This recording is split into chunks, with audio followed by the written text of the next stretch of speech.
Ya kan di sini mau dibenerin nadanya tuh nada marah gitu loh saja. Cuma kendalanya itu aja. Itu aja Ustaz. Assalamualaikum warahmatullahi wabarakatuh. Kalau dari saya tadi ketika periksa paling lupa ayat sih Ustazah, mungkin kurang ini aja, kurang banyak latihan aja. Kemudian ada juga yang mau koridor hurufnya yang jelas, sama kurang tertib itu sih. Kurang tertib sih paling di 1-2 anak lah, nggak banyak. Cuman lantangnya masih kurang lantangnya masih pada kurang semua lah ya, kalau lantang kurang semua. Cuman yang lebih itu lupa. Ya mungkin nanti dengan kedepannya banyak murojaah, insya Allah apalah anak-anak. Itu saja. Jadi kalau secara yang parah banget gitu nggak ada? Enggak. Hanya dilupa itu aja. Itu juga sama? Iya, itu anak pun paling banyak 2 ayat sih yang mereka lupa juga gitu, nggak banyak-banyak. Itu saja. Wassalamualaikum warahmatullahi wabarakatuh. Langsung aja. Untuk saya sebenarnya hampir sama dengan Umi Dila sama Umi Uli, kendalanya sama. Cuman di saya tadi itu ada yang waktu PMM itu ada yang udah lancar, tapi ketika tadi kamu nakosah jadi ngeblank semua. Mungkin karena grogi atau mungkin Baru ditesnya sama gurunya ya? Iya, Oh, nanti bagi dua. udah ketemu tuh yang udah dari dua. Awalnya ke itu ya? Iya, itu ya. Jadi mungkin banyak anak yang grogi ya. Tuh, kemudian sama sih seperti yang lain juga, ada beberapa yang kurang tertib juga. Kemudian makhraj hurufnya masih main tabrak-tabrak, misalnya harusnya nggak tahu, udah tahu lalu dikit-dikit itu ada juga. Itu aja sih. Kalau yang ngeblank banget gitu nggak ada? Ngeblank banget itu sebenarnya kalau dia ingat awalnya dia bisa gitu. Tapi ada juga yang kebalik, justru yang lupa itu belakangnya. Iya. Jadi ada yang depannya misalnya ta'lamu jadi yang lain kayak gitu, yafhaku jadi yang lain kayak gitu. Ada juga yang seperti itu. Ya. Baik, saya langsung saja. Tadi kan saya dari surat Al-Infitar sampai An-Naba ya. Alhamdulillah sih, kalau Al-Infitar pasti ada yang kebolak-balik. Sama kayak At-Takwir juga depannya pasti kebolak-balik nih, rata-rata anaknya pasti kebolak-balik. Sama Al-Infitar yang di tengah-tengah, yang apa itu tadi ya, pasti setelah ininya itu rata-rata itu hampir semua anak. Surat apa? Al-Infitar. Al-Infitar tadi setelah ya ayyuhal insanu ma ghurraka, setelah itu Biasanya ketukannya malah mutafifin. Iya, itu pokoknya setelah dari situ halimat nasuma gitu kan, qaddamat kadang Iya. ada yang langsung Larinya halimat kemana? nasuma apa itu yang surat berikutnya At-Takwir itu kan pasti itu kebalik sama At-Takwir Ustazah rata-rata. Ya, kalau Al-Infitar At-Takwir pasti rata-rata awal-awalnya, tapi kalau At-Takwir udah ke belakangnya udah lancar semuanya. Udah kalau Abasa, alhamdulillah rata-rata Abasa, alhamdulillah udah pada hafal Abasa, An-Naziat, An-Naba itu alhamdulillah anak-anak lumayan lancar. Cuman hanya mungkin ada 1-2 anak aja yang masih, karena ada yang ini masih jadi apa ya, kayak apa sih, anak-anak tuh sebenarnya kayak bacanya itu nggak apa ya Ustazah, ngambang kan gitu, ngambang Ustazah, Nggak jelas. nggak jelas gitu, ada masih suaranya belum, mungkin dia kurang pede juga, grogi Nggak juga yakin. mungkin nggak yakin, jadinya kayak ngambang, kamu apa saya ulang-ulangin lagi gitu. 1-2 anak aja sih Ustazah itu ya, sama suaranya juga belum lantang ya. Kalau At-Takwir terus ada yang sedikit berpancing, cuman kalau Abasa udah Abasa, An-Naziat, An-Naba insya Allah cuman paling salah belakangnya apa, kita syaroba, terus Abu-Waba, nah paling itu sih Ustazah yang belakang-belakangnya aja. Jadi secara yang berat ada? Kemudian untuk lulusnya gimana? Yang berat sih mungkin Kalau jus 30 sih kalau saja enggak Iya. terlalu begitu berat, tinggal ngomoles aja sih sebenarnya. Iya. Tinggal ngoles awas aja. Maksudnya emang udah tuntas cara ini. Udah. Ustazah. Ya. Satu ya paling satu anak aja ya 1-2 anak aja yang nggak fokus kadang Ustazah yang gitu belum ini. fokus mungkin karena usianya juga masih Masih kecil. kecil ya, jadi dia fokusnya kurang. Ya. Itu saja Ustazah. Dulu nggak? Kalau saya siap Laporannya ada. Laporan snack nih. laporan snack sudah siap. Tinggal makan. Anaknya tadi gimana? Anaknya pecicilan. Bagian alur ya? Ya bagian alur, pengkondisian tuh. Ya, ceritain aja. Kendalanya Alurnya menurut sih bisa kendalanya seperti apa? apa namanya berjalan dengan baik, udah bisa gitu. Kan kadang pas mau ininya anaknya suka pada itu saja, suka pada bercanda gitu. Iya. Kalau suruh nungguin nggak nungguin Bete, malah iya. bercanda. Kalau kelamaan gitu suka bete, udah pada grogi duluan. Itu berarti evaluasinya kasih makanan. Cemilan. Nggak ada yang mau makan. Pada takut. Grogi Minum ya? aja nggak mau. Oh. Tapi bercanda. Bercanda. Kalau ada teman Anehnya bercanda. gitu. Menghilangkan grogi. Padahal disuruh makan itu nggak mau. Alhamdulillah ya ada teman-teman semuanya, saya ucapkan terima kasih banyak yang sudah bersama dengan anak-anak untuk kegiatan Pramana Posya pada kali ini. Intinya sebenarnya tujuan dari Pramana Posya ini adalah kadang di setiap umat itu beda-beda ya. Ada yang Pramana Posyanya 1 kali, ada yang 2 kali, bahkan ada yang berkali-kali. Oh, nggak mau itu. Iya, jadi ketika entahnya masih kayaknya kurang, Pramana Posya lagi. Oh. Tapi ya harapannya sih bukan berarti semakin banyak Pramana Posya semakin bagus ya, enggak juga. Semua sesuai dengan kebutuhan masing-masing lembaga. Artinya apa sih tujuan dari adanya Pramana Posya itu? Tujuan awalnya adalah pertama untuk mengidentifikasi hal-hal yang perlu diperbaiki. Harapannya dengan ada Pramana Posya, anak-anak yang kurang, baik hal apapunnya ya, itu nanti pada saat Pramana Posya tidak terjadi lagi. Bahkan ketika memang ada juga yang memutuskan ketika Pramana Posya nggak lulus, udah otomatis nanti pas Pramana Posya jadi disertakan. Ada yang seperti itu. Biasanya kalau yang begitu tuh lembaga tersebut pakai yang Pramana Posyanya yang 2 kali biasanya. Jadi Pramana Posya pertama adalah Pramana Posya yang mengidentifikasi kekurangannya dulu. Nah setelah diidentifikasi terus diaksenkan lagi, dikuatin. Nanti setelah itu ada Pramana Posya lagi yang kedua, itu yang sudah memutuskan siapa yang berhak ikut dan siapa yang tidak. Gitu. Nah, kalau di lembaga ini kita berharap yang udah kita ajukan mau Pramana Posya itu adalah yang ikut. Tujuannya adalah kita hanya ingin untuk bisa mengidentifikasi kurangnya dia di mana. Jadi harapannya gini teman-teman, nanti untuk anak-anak yang kurang ini teman-teman harapannya sudah punya data si A kurangnya di surat apa, si B kurangnya di surat apa. Nah, gurunya kita tentukan untuk pada saat PM siapa yang megang ini.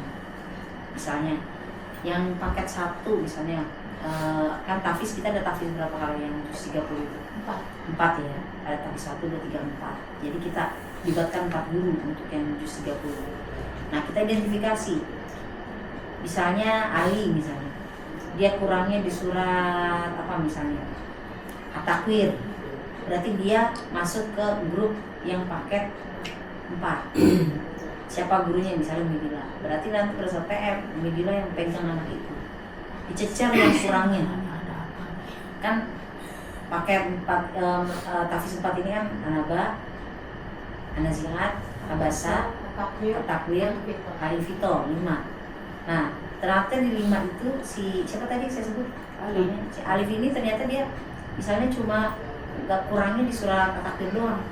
Ya udah takbir aja yang dikuatin terus. Tapi secara murojaah tetap murojaah jalan. Tapi untuk penguatannya takbir itu yang dikuatin terus. Jadi seperti itu sistemnya dan itu berlaku untuk semuanya. Termasuk yang juznya ini juz 1 atau juz 2. Nah ini kebetulan kalau yang di saya karena memang dia anaknya sudah posisi tartil ya, jadi artinya mungkin secara kualitas sudah lebih baik dari yang belum kayak gitu. Kenapa? Karena memang karena sudah Menghafalnya udah mandiri dia. menghafalnya mandiri. Nah ini untuk yang juz 2 kan Akila nih. Iya. Kalau kita mau berkata jujur, misalnya saat ini adalah murni munakosha, ini belum lulus saja, ya. Tapi dengan begini kan kita tahu nih, anak ini kurangnya di mana, apa yang harus dikuatin. Jadi intinya tadi makanya agak lama ya tadi saya ngetes yang Akila ini, karena bukan hanya sekedar ngetes, jadi sekalian memberikan tips-tips. Karena gini Kak, mau juz berapapun, masuk juz 30 ya, dalam menghafal itu memang ada beberapa tahap. Tahap pertama adalah tahap menghafal ayat. Kalau udah hafal ayatnya, baru tahap kedua, tahap menghafal urutan. Biasanya kalau yang jarang murojaah itu dia lemah di menghafal urutan itu. Nyambung dari ayat pertama kedua itu. Jadi memang itu tahapannya. Makanya tadi saya sempat kasih tips ke Akila, kan secara tuntas sudah tuntas dari bulan Agustus. Iya. Nah, jadi udah 4 bulan dari sekarang. Jadi saya kasih ke Akila tugas, maksudnya nanti udah ini bisa bantu ngawal.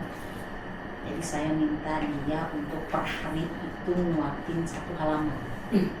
Jadi per hari 1 halaman benar-benar di detilkan. Jadi kalau belum lancar di hari itu 1 halaman itu terus saja halaman itu yang dikuatin. Misalnya 1 hari 1 halaman, besoknya halaman kedua, besoknya halaman ketiga, besoknya halaman keempat, besoknya halaman kelima. Kan 1 juz itu 20, ya kan, 20 halaman. Kita bagi 4 berarti 5 halaman 5 halaman. Jadi kita sistem menguatkannya itu 5 halaman 5 halaman. Akila udah menguatkan 5 halaman, yang setiap hari 1 halaman 1 halaman itu kan pas 5 hari berarti udah 5 halaman Bang. Nah ketika sudah 5 halaman itu berarti PR dia adalah murojaah dalam 1 hari 5 halaman tersebut. Nanti Bu Neni tesin 5 halaman itu langsung 5 halaman. Jadi tugasnya Akila menguatkan per halaman, terus nanti nyambung per 5 halaman. Kalau udah menurut dia lancar berarti Bu Neni yang bagian ngetesin per 5 halaman itu. 5 halaman pertama udah oke, berarti dia lanjut muatin lagi per halaman dari halaman yang kedua, paket kedua lah bahasanya gitu. Sama seperti yang pertama, 1 hari 1 halaman. Selama, cuma bedanya gini, kalau yang kedua itu kan udah ada yang kuat nih, paket yang pertama udah kuat punya 5 halaman. Bukan itu jadi pertimbangan lulus tidaknya. Jadi bisa jadi anak yang lulus itu banyak masih kekurangan. Tapi bagi anak yang makhrajnya itu banyak yang salahnya, dengan bunyi yang salahnya, atau ada, jangan banyak, ada dikit aja pun itu kebijakannya nggak boleh ke 10 walaupun lancar, walaupun lantang. Kebijakannya ya, ini nggak tahu nanti penguji di lapangannya seperti apa. Yang jelas komitmen kita bersama para tim trainer memang sudah disepakati seperti itu. Jadi tidak boleh kasih 10 kalau misalnya makhrajnya dengan umumnya masih ada yang salah. Misalnya lancar banget nih, setiap jawab benar mulu, tapi makhrajnya ada yang harus nyata sin, itu jadi 9,5. Jadi ada komanya. Nah ini artinya apa? Jadi walaupun tahfiz, tetap hal itu tuh sesuatu yang penting. Jadi jangan disepelein. Makanya di sini suka ada pengetesan setiap PTS. PTS ada ujian. Ada. Ya, PTS, PAS kan ada ujian. Itu ujinya surat dari awal lagi. Nah itu sebenarnya semakin kita ketat ketika pengetesan itu teman-teman, itu efeknya, dampaknya enak banget tuh buat kita. Jadi setiap salah makhraj 1 aja ulang. Jadi kita detailin gitu. Jadi kita ketatin begitu, harapannya nanti anak-anak tuh nggak ada pilihan, kecuali ya kalau mau bagus nilainya, ini ya harus sesuai gitu.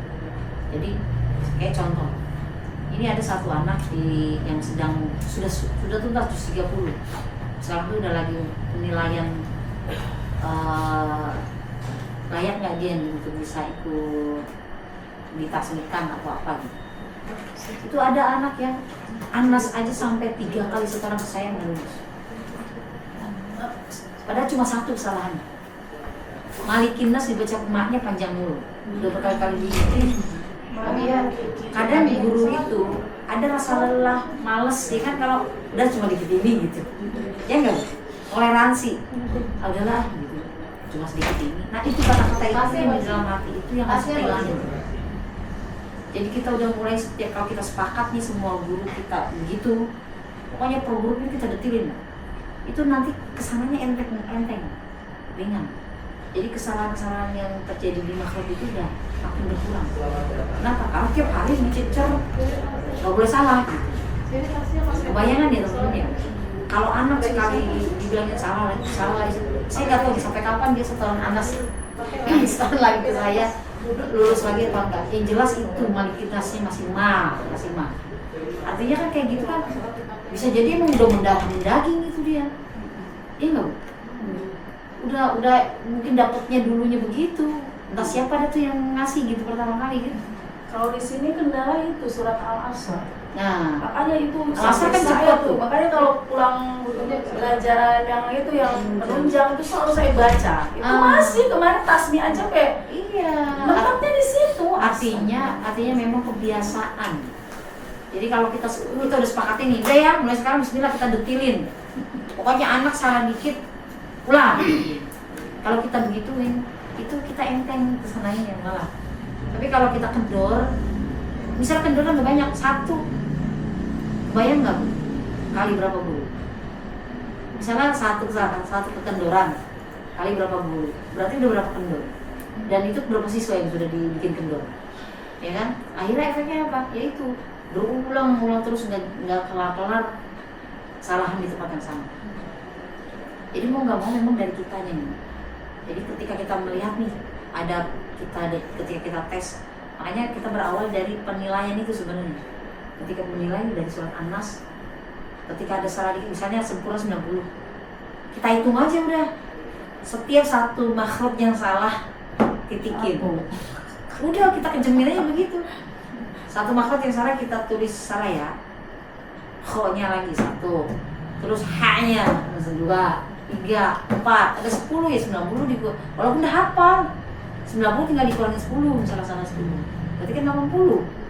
Kan kayak orang nggak hafal, nggak terlalu hafal, padahal dia hafal, lantang bisa jadi, tapi makhluknya udah bagus sempurna banget, tapi dia ternyata syaratnya 3 nih makhluknya atau dengan lumnya, ya udah 87 kasih gitu. Kayaknya itu lebih kalau ini kan ibaratnya akan beda penguatan yang secara setiap hari yang diketatin setiap hari itu sebenarnya udah kayak PM setiap hari itu. Kalau ini kan kita PM penguatan di ending mau mendekati itu. Kebayang nggak? Udah PM itu kita hilangin, anak-anak malah jadi nggak terlalu capek. Tapi dari sini nih kita tiap hari kita cecer detil. Jadi kita tim soalnya. Ibarat kayak itu Bu, apa namanya balon berenang, ban renang. Yang buat berenang itu. Ini kita ibaratnya seperti itu. Ada aja satu yang kendor, jadi lubang kan? Iya. Tenggelam nggak lama-lama? Tenggelam itu, masuk air ke situ. Jadi kita ini tim.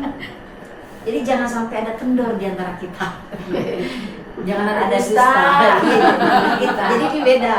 Jangan tidak ada dusta di antara kita, tapi tidak ada kendor di antara kita. Jadi nggak ada pilihan buat anak, mau ke sini kayak, mau ke situ kayak, mau ke sono kayak, tetap aja harus kuat. Jadi dia anak itu pintar loh, bisa nilai guru nih santai, maksudnya nggak banyak ditegur, yang penting nyimakin doang, dengerin doang. Itu biasanya dia begini Mbak, biasanya. Alhamdulillahirrahmanirrahim. Tapi kalau dia tahu nih ke guru ini nih kalau begitu bakal disuruh ulang, dia udah dari awal mesti nggak ngasih pilihan. Tapi pada takut sama saya langsung saja. begini. Kalau sama saya kan emang ulang kayak gitu. Nah saya berharap ibu-ibu semua bisa bikin anak kayak begitu juga. Bisa nggak? Insya Allah bisa ya. Kita mulai sekarang, kita bismillah. Memang harus kita mulai. Gitu. Memang capek, lebih capek ketimbang yang kita nyimakin doang dibandingkan dengan yang detilin dari per ayat. Akan lebih capek itu, tapi hasilnya nanti akan terlihat dikit demi sedikit. Itu akan yang parah-parah itu akan berkurang. Dan dari mana kita mulai? Dari kita, dari masing-masing diri kita dulu. Kita bayangkan diri kita ini apa namanya? Itu balon itu, ban itu. Ya, jangan sampai kita yang bikin bocor. Ya, jangan sampai kita yang bikin bocor. Ya, yang ini nguatin. Misal kayak pompa lah. Kalau balon dipompa, kalau ada yang bocor, ya satu orang nge-push. Tapi ada karena ada bocor, bisa jadi nggak itu? Balon. Agak mau sampai pingsan pun itu akan ada bocor itu. Nah, itu analoginya. Jadi saya yakin teman-teman semua kita kan berproses ya. Kita terus adaptasi, memperbaiki bacaan kita. Jadi ternyata seorang guru itu tuntutannya selain bacanya standar, yang kedua adalah standar juga menyimaknya. Makanya nanti Ustazah bisa kita agendakan untuk latihan menyimak. Kita ambil satu anak di saat pembinaan, kita minta dia datang gitu. Yang tadi datang, kita minta setiap bulan gantian untuk menilai menyimaknya bagaimana. Ingat kan, Bunda Ni waktu yang lagi belajar nyimak, waktu Bunda Ni itu prosesnya tuh saya ingat deh, waktu di BIC pertama kali mau jadi koordinator nggak mau sama sekali. Saya bilang bisa. Jadi guru kalau ada Ustazah Sofi, saya nggak mau ada Ustazah Sofi. Jadi saya di Bunda di sini, saya di sebelahnya mau ngelatih Bunda ini nyimak. Udah baca, ya kan? Anaknya baca. Ada yang terlewat, nggak ditegur, saya bisikin.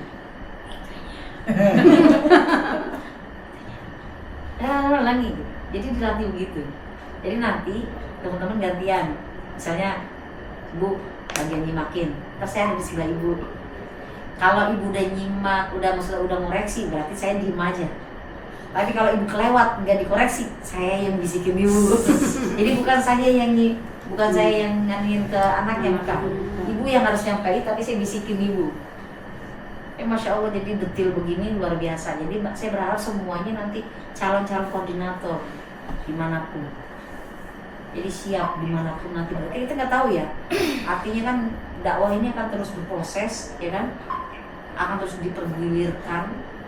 Bisa jadi saat ini kita lagi belajar nih di TPQ Anur. Suatu saat nanti kita udah masa tua kita beliin rumah di kampung yang asli banget. Dan dilalanya rumahnya gede, luas, tapi di situ penduduknya nggak ada yang bisa baca Quran. Anak-anaknya banyak misalnya, pada nggak bisa ngaji semua. Saya yakin nggak mungkin nggak ada panggilan pengen ngajari.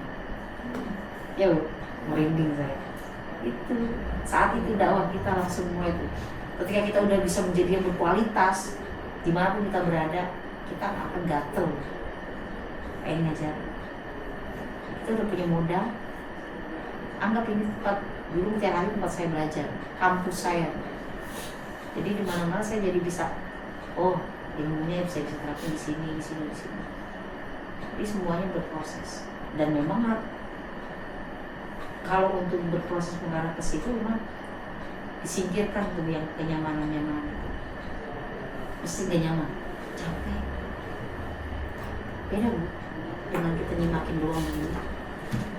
Apalagi nyimakin, ada tuh guru saya kebiasaan emang lulusan mondok ya, kayaknya udah mahir banget kalau tidur nggak ketahuan tidur yang Oke. tahu-tahu kesoret panjang gitu. Itu ya kebayang kan kalau tidur aja gimana nyimakin, yang melek aja gitu bisa kelewat nyimaknya kan, kayak gitu. Ya artinya apa? Masing-masing kita nih kualitas anak kita tergantung kita mau bawa kemana. Nah kalau kita udah mulai kita mulai dari sekarang, insya Allah nanti hasilnya pun yang bikin kita bahagia hasil dari anak kita itu kita sendiri. Ketika kita bisa melihat dari ikhtiar kita yang maksimal itu, terus ternyata anak kita berhasil dengan sesuai yang kita harapkan, yang bakal bahagia siapa? Kita memegang kebahagiaan, kepuasan dalam hati yang mungkin Allah yang langsung kasih itu. Kalau dihargain berapa, yang terbayar. Berarti itu kebahagiaan, kepuasan dalam hati bisa bikin anak kita itu bisa. Nah, jadi insya Allah itu menjadi motivasi buat kita semua bahwa ayo terus kita bergerak gitu. Kita terus kuatkan semua hal ini, insya Allah. Jadi harapannya sih ini TPQ Anur ini TPQ Anur bisa jadi TPQ model. Amin ya. Insya Allah nanti kalau misalnya udah munakosah berkali-kali nggak kelihatan kualitasnya bagus.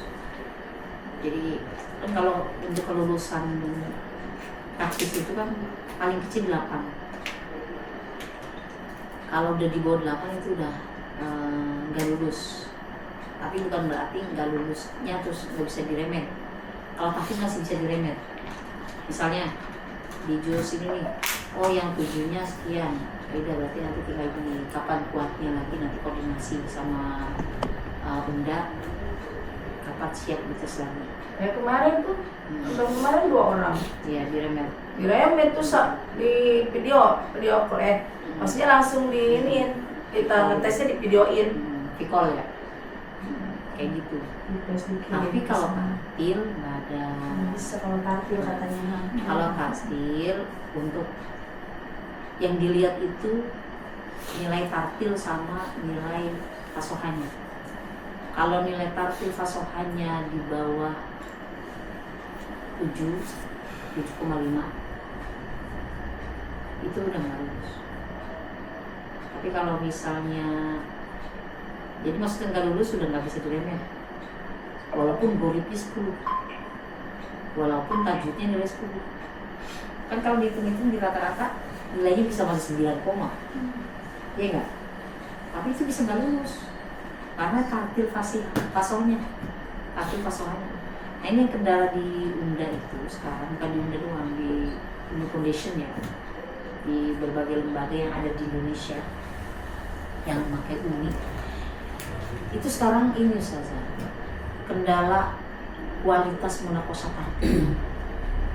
Jadi penguji atau pemandu itu udah, maksudnya gini, kalau dulu kan masih pede nyuruh baca ayat, baca surat, baca Al-Quran. Tartil, silakan dibuka Al-Qurannya, halaman sekian, silakan dibaca. Sekarang enggak. Sekarang ada, tapi nggak semua lembaga, karena secara kualitasnya masih. Jadi pemandu itu melihat kalau yang masih belum disuruh, maksudnya gini, walaupun dia udah tartil tapi nggak disuruh baca, itu memang kualitasnya masih agak ini, belum terlalu yakin. Walaupun juga memang nggak mesti begitu juga, tapi rata-rata. Ini kalau saya melihat secara ini, kenapa? Karena kualitasnya. Tuntutan dari UMI pusat sekarang yang tartil itu harus di uji publiknya itu harus baca Quran semua. Jadi kan jadi tantangan nih, tantangan pemandu, terutama pemandu ya, yang mandu ini tartil munakosahnya udah lulus gitu kan. Gimana nih kualitasnya kok masih deg-degan baca Qurannya gitu. Yang kedua apa? Trainer yang ada di Bekasi itu, semua trainer yang ada di seluruh Indonesia itu yang bagaimana nih, ayo tanggung jawabnya, membina lembaga-lembaganya gimana nih gitu. Muatin guru-gurunya gimana, kok kualitas anaknya gimana. Nah, berikutnya pengujinya ya trainer lagi balik. Ini yang uji gimana ya? Makanya gimana ya, kayak kemarin ngetesin di Mutiara Hikmah. Kemarin yang saya uji itu SMP, juz 2, iya juz 9. Itu kualitasnya Ustaz, maksudnya gini, sayang gitu. Maksudnya kita jangan sampai ngejar kuantitas, Kualitasnya tapi kualitasnya enggak. Itu sampai 200 berapa? Banyak. Katanya suara 200 lebih. jadi akhirnya apa yang terjadi? Saya nggak tahu kalau yang lain, karena saya sering banyak. Saya itu agak tega juga kalau ngasih meninggal dulu supaya emang menurut saya. Jadi ketika saya input di SIM UF itu, ya udah 7 gitu. Berarti kan harus ada peluang random. Jadi kalau saya yang uji mesti ada PR tambahan. Dan ini kan sayang, maksudnya jangan banyak kuantitas tapi kualitasnya penuh. Kan kesian juga nanti diuji. Tapi mohon maaf ini karena kan ada yang mutiara hati juga di kita. Ternyata ya contohnya itu yang tadi tes juga. Itu coba aja Umi gimana? Maksudnya bacaannya Al-Qur'an juga sama. Yang udah di mutiara hati Al-Qur'an di sini juga. Itu posisinya udah ini tartil ya. udah arti udah Al-Qur'an. Udah munakosha ya. Ya mau munakosha kan di sini ininya. Maksudnya Awalnya di kita. munakosha belum. Belum mau munakosha. Ternyata kemarin Al-Qur'annya duluan di sana. Tapi ketika saya ini di sini kan tetap sama saya dibalikin dari awal kan. Tapi mutiara hatinya nggak boleh. Maksudnya tetap ngelanjut. Yang bahkan di kita tuh misalkan halaman di sana 16, besoknya 16. Di kita harus 16. Jadi ini jatuhnya. Jadi kita yang bimbing dia besok gurunya enak. Tinggal nyimak doang. Jatuhnya gitu. Apa karena kebetulan gurunya kenal sama saya? Itu jadi kendala juga. Jadi kendalanya begini ya. Satu sisi ketika anak itu kurang menurut lembaga lain misalnya nggak boleh ngulang gitu ya. Tapi kebalikannya juga, ketika di lembaga lain menurut lembaga lain udah bagus, menurut di sini kurang,